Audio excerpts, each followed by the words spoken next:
À quoi joue Marc Ravalomanane? Certes, son obstination à empêcher que son tombeur Andradzoël ne prenne la tête de la transition est compréhensible.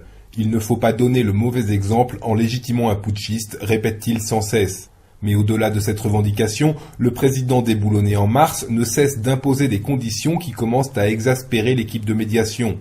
C'est d'abord lui qui a refusé la tenue d'un sommet à Genève en octobre, préférant l'Afrique. Dimanche, il a décidé de ne pas loger dans le même hôtel que les autres délégations, officiellement pour des raisons de sécurité. Hier encore, il a ralenti les discussions en exigeant que l'on attende Joachim Chissano, le chef de la médiation, coincé au Mozambique. Ainsi, il a snobé une première réunion qui devait rassembler les 4 chefs de file, y envoyant Fetison Andjanirin, son délégué. C'était un cocktail. Mais M. Ravalomanane n'est pas allé au cocktail. Oui.